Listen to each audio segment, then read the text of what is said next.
The Hawaiian has a story about being kicked out of the garden, being sent away. There's all these mythological stories of humans being pushed out of the garden. And of course, there's the Adam and Eve story, Genesis, the creation story, where Adam and Eve, break the rules and they get kicked out of the garden. And so then we wonder why we have this feeling of separation. Anybody ever heard that phrase before, separation? Course in Miracles, talking about being separated, forgetting who we are, forgetting our connection to the great source. And I've wrestled with this idea of God. Has anybody wrestled with that idea, the word of God? Like, what does that mean actually?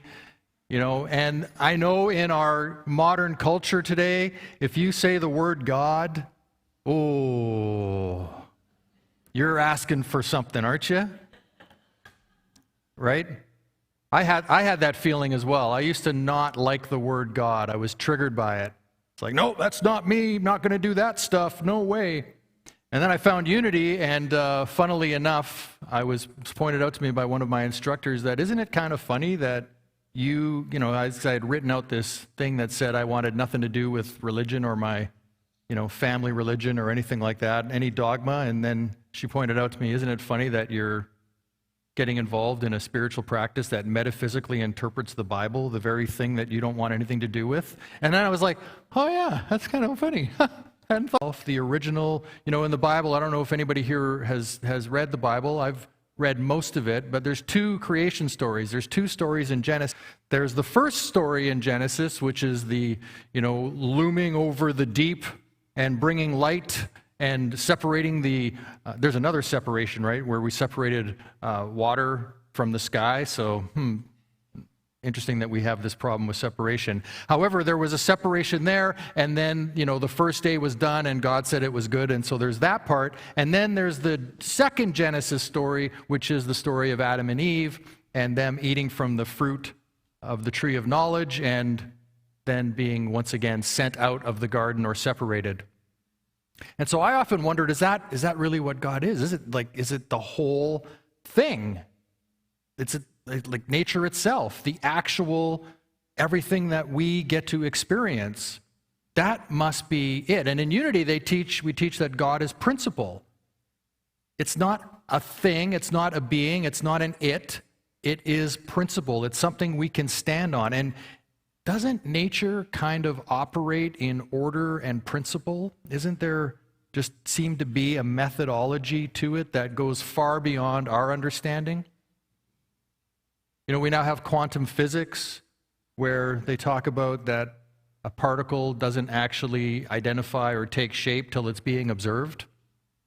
So when it's not being observed, what's going on with it? That if a tree falls in the forest and nobody's there to hear it, did it make a sound? I've thought about that a lot. I actually don't think it does. It doesn't make a sound because it's actually our eardrums that vibrate, that interpret that vibration into a sound.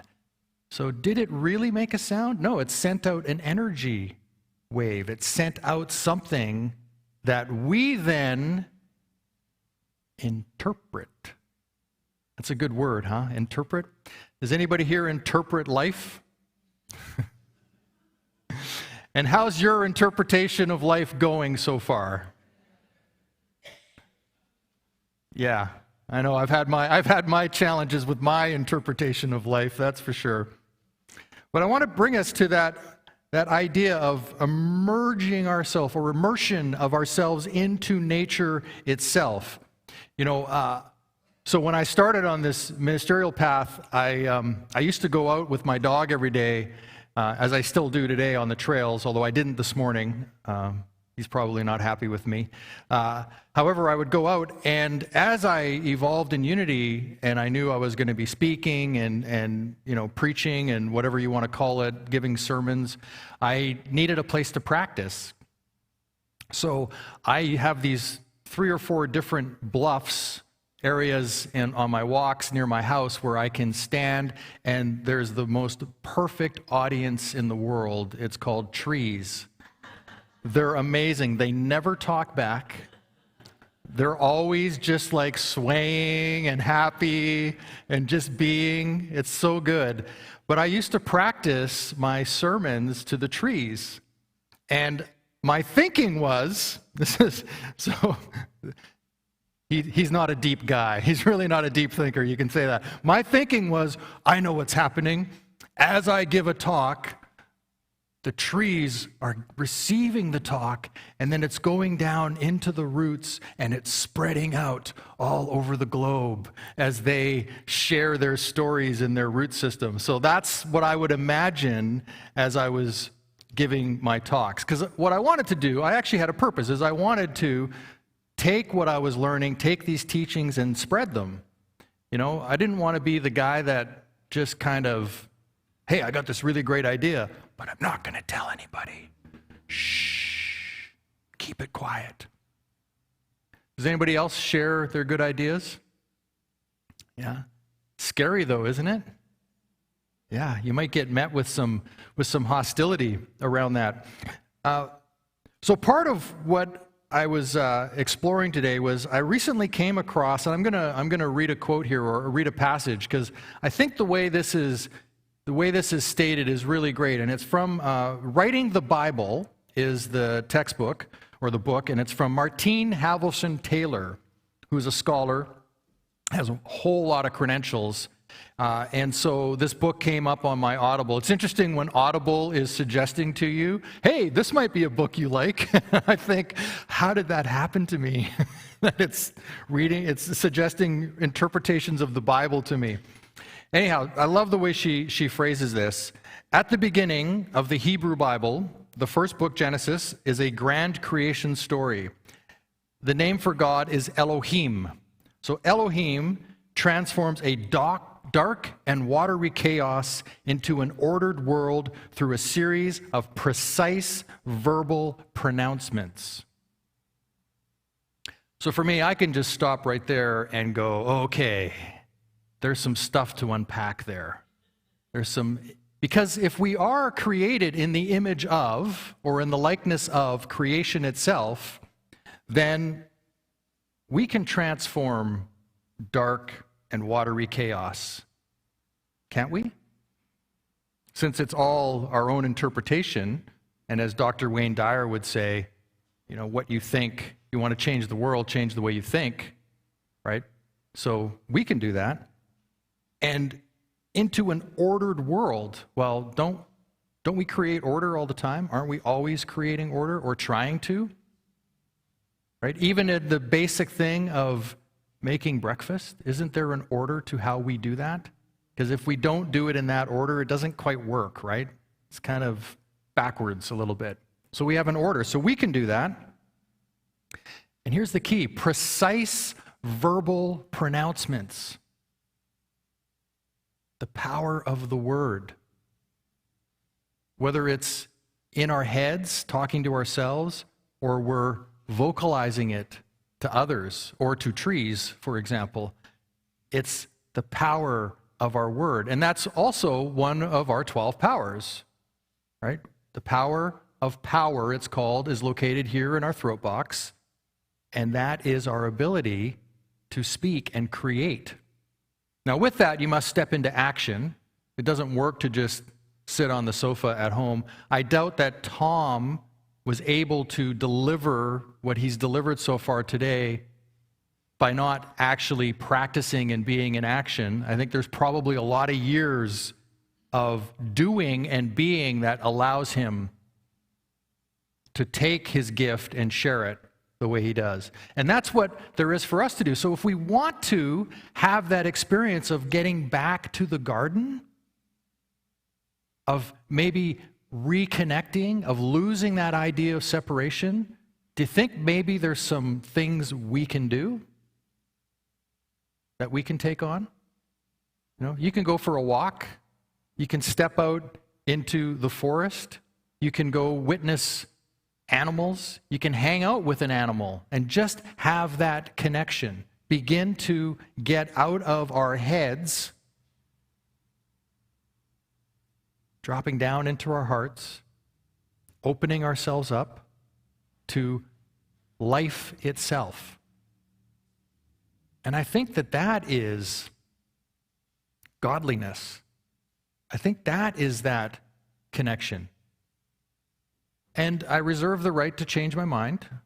So just know that as I, develop more and more ideas come to me, I reserve the right to do that. So on my way here this morning, it's very interesting to me how things play out. I'm on the ferry, and motorcycles get to go on first. And there was 3 other people on their motorcycle, and one of the gentlemen I pulled up behind, and he came over. He also had the same type of bike as I had, so right away there's like a bonding that goes on immediately. And he asked me where I was going, and I said, "Oh, I'm just headed into Vancouver." And he was going on a trip. He asked me if I've ever done any long road trips, and I said, "Well, actually, I'm going to Unity Village in June. So June 16th, I'm departing on my motorcycle to go to Unity Village in Kansas City, Missouri, to be ordained and graduate and go through all of that. My family's going to fly in, and then I'm going to motorcycle home. It'll be about 5,000 miles." And he said, "Well, what are you going to Missouri for?" And I was like, "Oh, yeah, okay."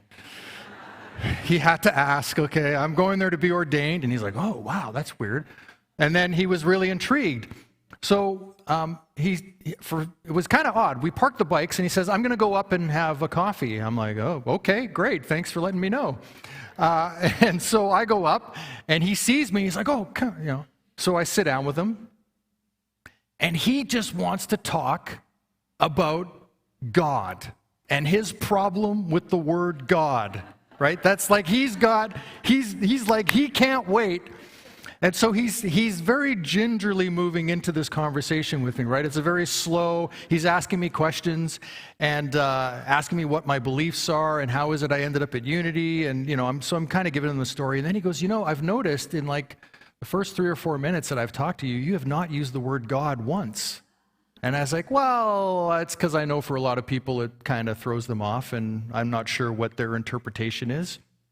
And so anyhow, for like 45 minutes, we talked about his challenge with organized religion and how I felt about that. But here's the thing, is I was able to share with him my challenge with that same thing. And that how there was a moment in time where I was able to transform, or maybe transcend, might be a better word, transcend my earlier beliefs, to step over that and get a return back to something in here, right? Something that spoke to me. So whatever your interpretation of God or universe or whatever that great spirit is to you, doesn't matter to me. I'm not ever going to tell you, "Oh, that's wrong."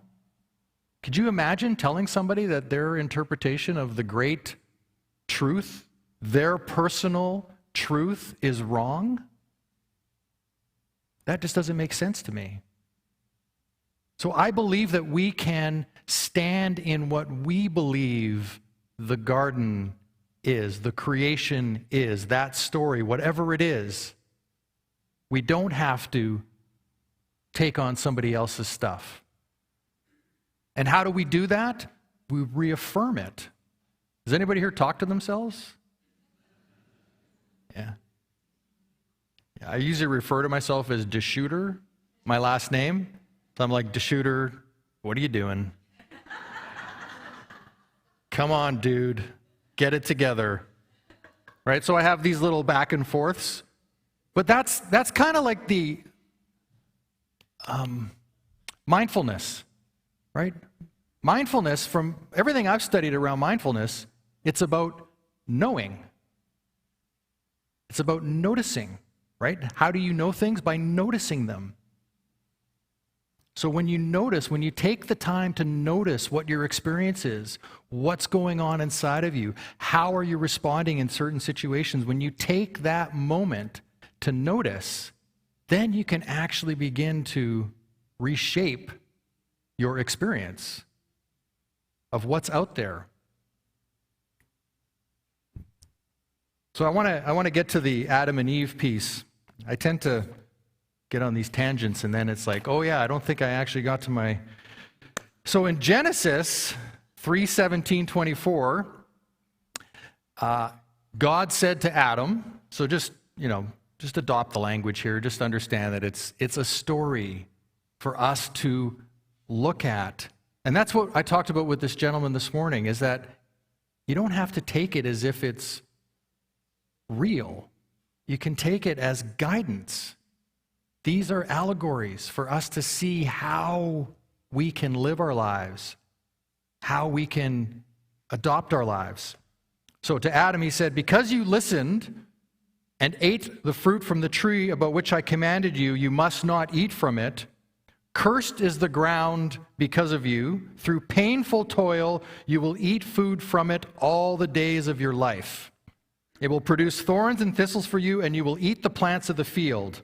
By the sweat of your brow, you will eat your food until you return to the ground, since from it you were taken. For dust you are, and to dust you will return. So I don't know if that's why that works out that way, but it's kind of pointing us to, like, that seems to be truth, isn't it? Doesn't it feel like that's kind of the way life has unfolded? And to think that that was written like 5,000 years ago and it's still happening today. So that's what I mean, is we can look to these wisdom teachings as a way to get ourselves back to a better understanding. And so you can read that and go, well, that doesn't sound very promising. But you can also flip it and say, okay, so that's what there is for me to do. That's the work that I get to do in the world. And then you can look to see, well, what is that specific thing that I'm going to do? And take that on and live your life from that place. And there might be some people in your life that are like, no, don't like what you're doing. And maybe you need to change your surroundings. Maybe you need to get some trees in front of you and talk to those trees and have them do that.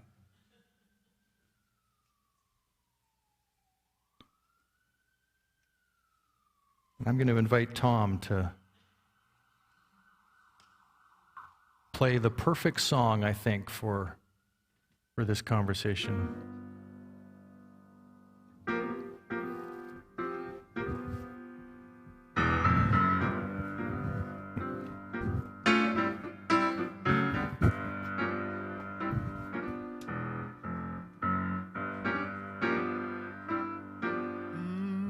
Well, I came upon a child of God. He was walking along the road, and I asked him, tell me where you are going, and this he told me. He said, I'm going down to Yasgur's farm, gonna join in a rock and roll band. Got to get back to the land and set my soul free. We are stardust, we are golden, we are billion-year-old carbon, and we've got to get ourselves back to the golden.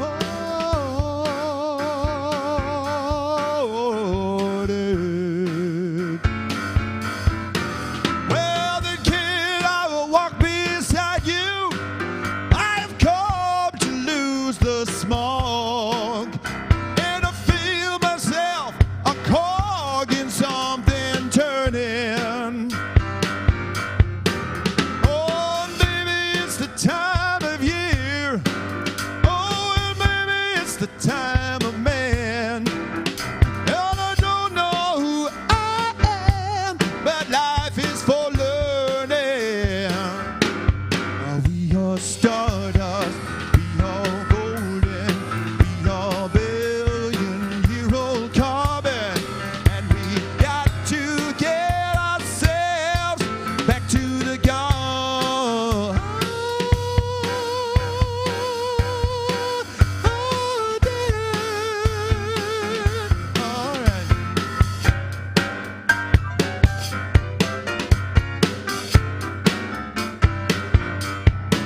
right. We were half a million strong, and everywhere was a song in a celebration. Oh, and I dreamed I saw the bomber jet planes riding shotgun in the sky, turning into butterflies above the nation, yeah. Oh, we are stardust, we are golden, we are billion-year-old carbon, and we've got to get ourselves back to the golden.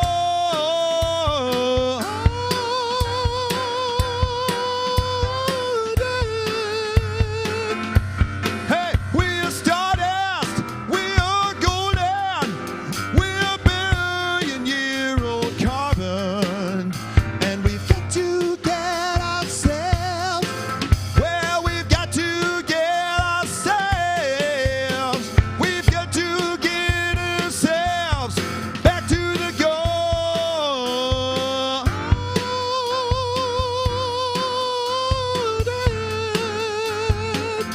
Oh, we've got to get back, gonna get back to the garden. Oh, get back, oh, get back to where you once belong. Get back, get back, get back to where you once belong, yeah. Oh, get back, come on, get back to where you once belonged. Get back, get back, yeah. I'll get back to where you once belonged.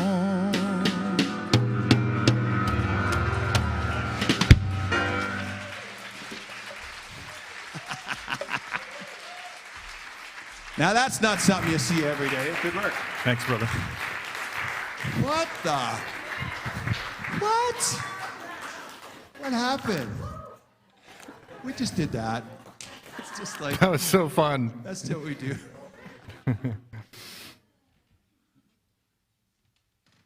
Okay. Thank you, Tom. You know what I really appreciate is that I get to suggest songs here and then they get played. That's so much fun. And get played really, really well. Yeah. Yeah. Huh?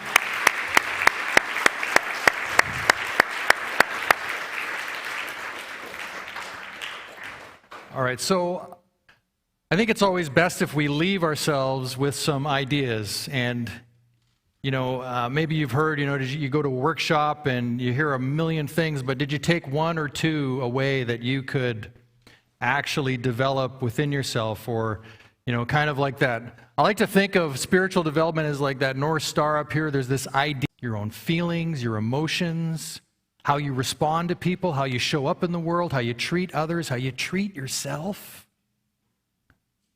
Right? If you spoke to other people the way you spoke to yourself, would they hang out with you? Huh? No. They'd be like, ugh, get that person away from me. Number 2, set boundaries. Not boundaries to keep people out. That's not what I mean by boundaries. I mean set boundaries of what's okay in your world and what's not okay in your world. I don't watch the news. It's not okay for me to watch the news. It doesn't work. It doesn't work for me. I watch ice hockey. It's a weakness for me. I love it. It's one of the things I love doing. So if my TV's on, it's probably because I'm watching ice hockey, but for no other reason. That's a joy that I love in my life. So setting up boundaries is about letting yourself know what you will and what you will not tolerate in your life. And it doesn't have to be a big production. You know, if there's people that you're hanging out with that it doesn't quite fit, you can just quietly back away and do something different. You know, find something else that you want to do on those Saturday mornings when they get together and you're not really jiving with them anymore. Avoid gossip and unnecessary drama, which might be all drama, isn't it? But yeah, avoiding gossip. Remember the power of our word, right? Like, not only are you affecting yourself, because when we say things is when we really register them, right? When we speak them out. But here's the thing, have you ever had it where you haven't met a person, but somebody says, hey, I'm going to introduce you to this person, and then they don't talk very kindly of them? Right? What is your thinking going in? Right? It's tainted. Right? How does that person stand a chance of truly being seen by you when you've already been set up for something different? Right? So gossip is like an evil, evil killer in my world. That's like, ugh. Let that go. Prioritize self-care. Make self-care, I love this, I wrote this. Prioritize self-care. Make self-care a priority in your life. Nothing like saying the same thing twice, right? Engage in activities that bring you joy. So getting back to the garden, going out, getting in nature, hanging out with people that bring you joy, doing things that are joyful, having a joy. I mean, we're here to live, have a joyful experience. It's funner. It's more fun, right? Practice mindfulness. Cultivate a practice of meditation and prayer. That is the best advice I can give anybody, is to begin to practice meditation and prayer every day. Even if it's for 1 minute, to just stop the action. Just stop the action. Take a breath. Learn to say no. Does anybody have a problem with saying no? A few, yeah. Yeah, it's hard, right? We want to people please. We want to please. We want to make sure that we're liked. You know, there's all sorts of reasons why we might have a problem saying no. But here's where mindfulness comes in, is that if we actually notice that about ourselves, we can ask a deeper question. Well, what's going on with me here? Why is it that I'm that way? You know, uncovering why these things are happening in our lives, why we react a certain way all the time, uncovering that is the gift. Because when you uncover that, you can reframe things in your world. Surround yourself with supportive people. Build a network of friends and loved ones who respect your boundaries and support your personal growth. Has anybody made that change in their life at some point? Where they've decided that, you know what? I'm not going to let those people infiltrate me anymore. I'm going somewhere else. Right? How'd that feel? Good. Right? So do more of it. When it feels good, do more of it. And finally, practice self-reflection. Regularly take time to reflect on your own goals, your own values, your own progress, your own beliefs, your own struggle with certain words, belief systems. Be open. You know, this morning when that gentleman and I finished up, he thanked me because I gave him something to think about, that he had a story built around the word God. And he actually took the moment to go, you know what, I want to thank you for that because you've given me something to think about now, where I can maybe look and see what's going on with that. And so that's what's available to us. We each have that ability within us. And so I invite you to take one or two or all of them, but just take one for the next week and just see what might shift in your world. That's the work that you're here for. If you're coming to Unity and you're open to spirituality, to me, that's what the work is an ever evolving depth of going inward. You know, as I think Janet shared, that my belief is we live our lives from the inside out. Right? What's going on in here is what's happening, is what we end up seeing out there in front of us. Thank you for being with me today. I appreciate it. Yeah.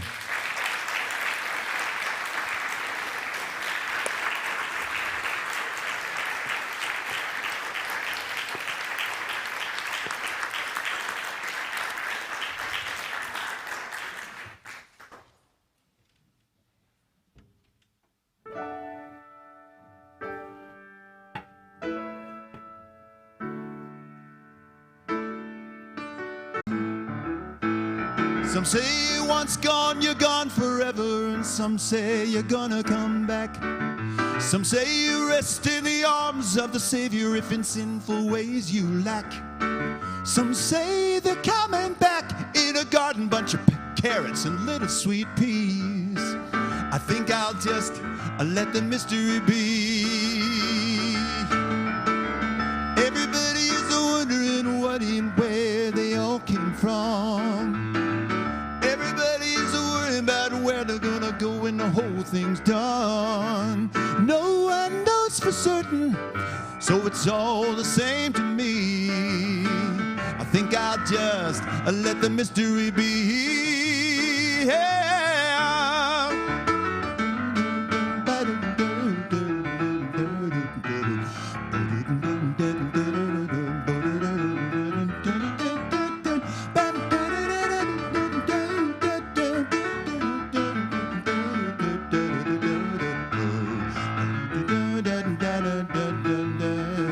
Some say to go into a place called glory, and I ain't saying it ain't a fact, but I've heard that I'm on the road to purgatory, and I don't like the sound of that. I believe in love, and I live my life accordingly, but I choose to let the mystery be. Yeah. Everybody is wondering what and where they all came from. Where they're gonna go when the whole thing's done. No one knows for certain, so it's all the same to me. I think I'll just let the mystery be. Yeah, yeah. I think I'll just let the mystery be. Yeah. I think I'll just let the mystery be.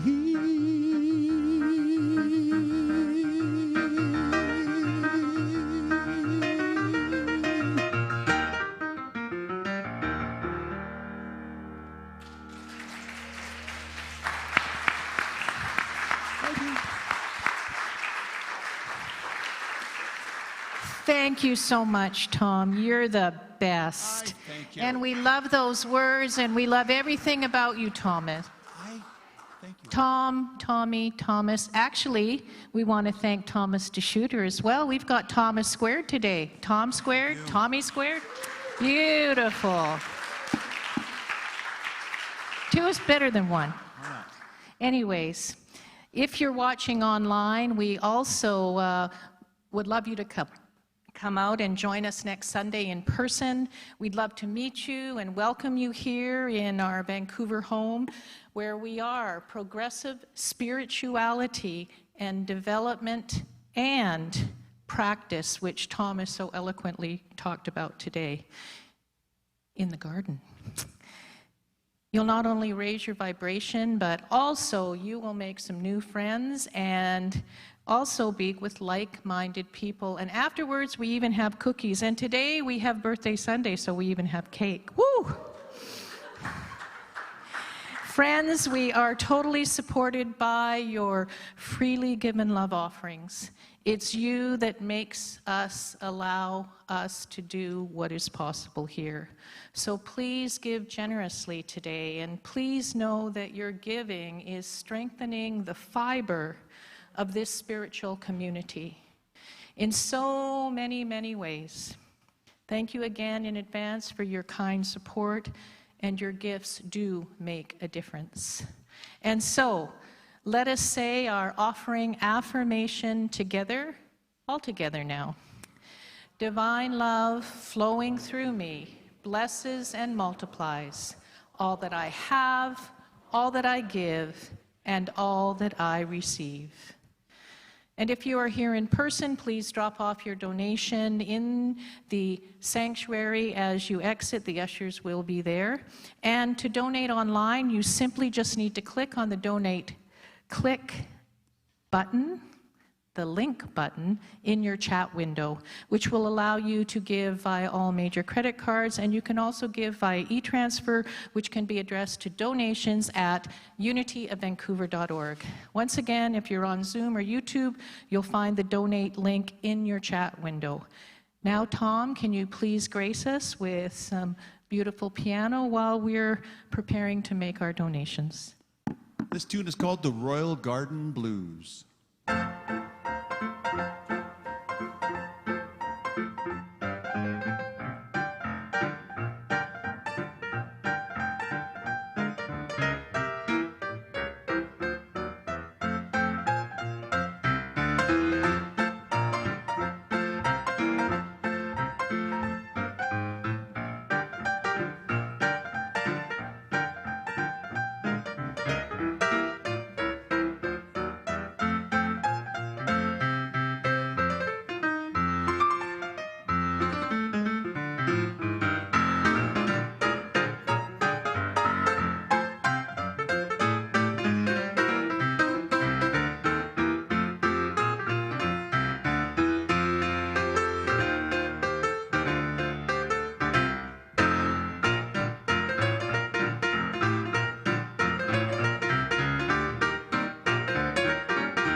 Woo! Thank you again. And Thomas, again, what an incredible talk that we had from you today. Thank you, thank you, thank you. So, today is a very special day here at Unity because from 2 to 4 p.m. today, we are presenting Top Flight Entertainment. This afternoon's live concert, Stolen Cars and Kitchen Tips, promises to be the most joyous experience of original live music and ranges from hilarious to downright inspiring. Beverly Elliott is well known here in the community, and she actually starred in the ABC TV Once Upon a Time primetime series. She is an award Juno nominee, and Linda Kinner is actually also a Juno Award nominee, who most of us have the good fortune to also know and love. Beverly, Linda, and friends will be pulling out all that entertainment can bring. And so this afternoon, laugh out loud, hilarious, downright inspiring original songs. This is a fundraiser for Unity, and it is being offered by donation. So we don't want you to miss it. So right here at 2 p.m., I hope you will all join us. Coming up in June, we also are pleased to introduce ceremony circles in an all-new program which will begin in June. This will be an in-person event that will meet in ceremonial circles to celebrate our connection to Pachamama, nature, the four directions, and our spiritual selves. Together, we will engage in rituals to enhance our awareness of spirit and aim for more conscious connection through discussion, ceremony, dance, drumming, and journaling, and journeying. And Fern Logan is actually leading that, so I don't know if you're here. Do you want to stand? We all know who you are. There she is. No, she's probably, yep. She's downstairs getting ready for the birthday Sunday. This event will run Friday evenings, June 9th through the 30th from 6:30 till 8, and the fee for the 4-week event is $80. So you can register at the bookstore, and you could also visit our website to sign up. We will want to be completing our registration by June 4th, just so we know how many to look forward to having with us.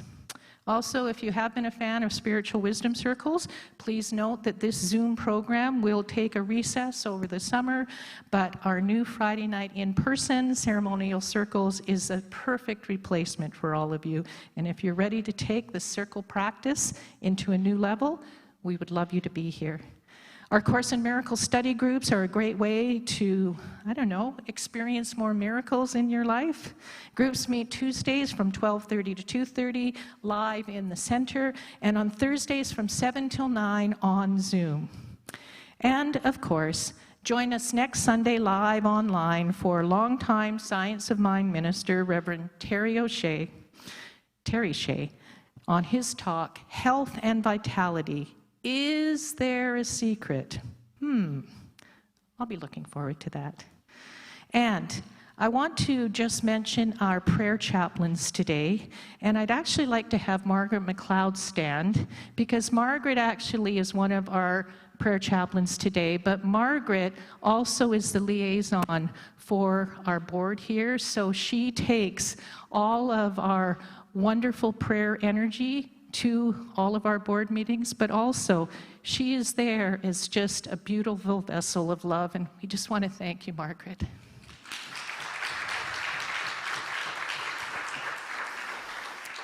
So today's prayer chaplains again are River Roman, Jeannie Bell Irving, Margaret McLeod, and Carolyn Conlon on Zoom. And I want you to stand because we want to honor you right now.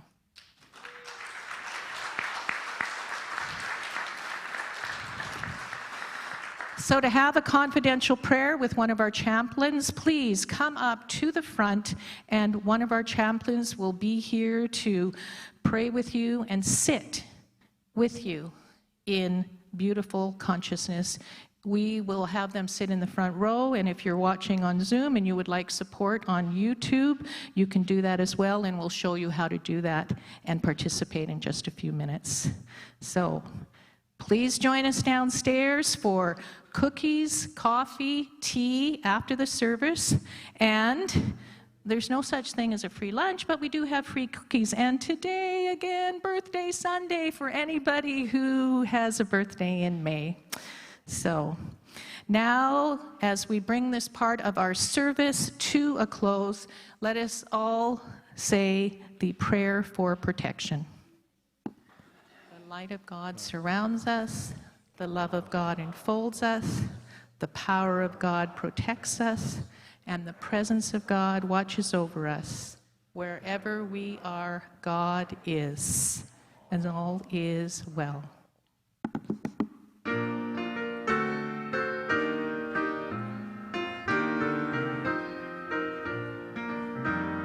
Let there be peace on earth, and let it begin with me. Let there be peace on earth, the peace that was meant to be, with God as creator, family all are we. Let us walk with each other in perfect harmony. Let peace begin with me. Let this be the moment now.